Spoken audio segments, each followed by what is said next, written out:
குளியலறையில எப்படி தண்ணி சேமிக்கலாம் அப்படிங்கறத பத்தி இப்ப பார்க்கலாம்.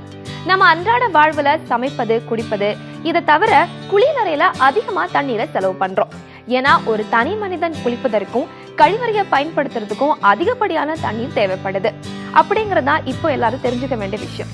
இந்த இடத்துல அப்படி பார்க்கும்போது பாத்திரம் தேய்ப்பது, துணி துவைப்பதற்கு அதிகமான தண்ணீர் பயன்படுத்தப்படுதே அப்படிங்கிற கேள்வி எழலாம். அதுவும் வாரத்துக்கு ஒரு முறை வீட்டுல உள்ள எல்லாரோட துணியும் துவைக்கிறோம். அது தனி மனித தண்ணீர் பயன்பாட்டுல சேராது. பாத்திரம் தேய்ப்பதும் அப்படிதான். குடும்பத்தோட மொத்த பாத்திரத்தையும் ஒரே நேரத்துல தான் நம்ம கழுவ போடுறோம். இப்படி அன்றாட வாழ்வுல பயன்படுத்தும் குளியலறையில ஒரு நாளைக்கு ஒருவர் குறைந்தபட்சம் 90 லிட்டர் தண்ணி வரைக்கும் பயன்படுத்துறாங்க. இந்த இடத்துல எப்படி தண்ணீர் சேமிக்கலாம் அப்படிங்கிறது ரொம்ப ரொம்ப முக்கியமான விஷயம். ஏன்னா இந்த இடத்துல நமக்கு தெரியாமலே நம்ம தண்ணீரை வீணாக்குறோம்.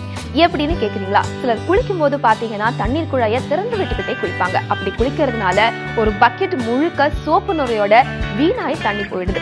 அதுக்கு பதிலா ஒரு பக்கெட் முழுக்க தண்ணீரை பிடிச்சு வச்சுட்டு அந்த தண்ணீருக்குள்ளே குளிக்கிறதுனால நிறைய தண்ணீர் நம்ம சேமிக்க முடியுது. இதே மாதிரி குழாயை திறந்து விட்டுக்கிட்டே கை கழுவுறது, ஷாம்பு போடுறது, இந்த மாதிரி விஷயங்களை நம்ம தவிர்க்கலாம்.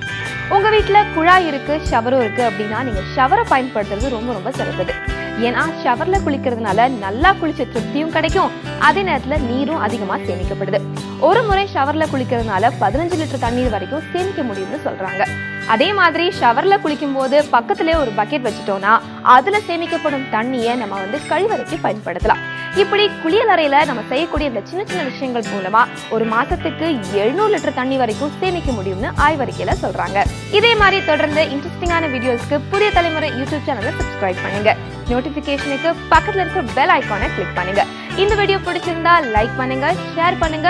வீடியோ பத்தின உங்க கருத்துக்களை கீழே கமெண்ட்ஸ்ல போடுங்க.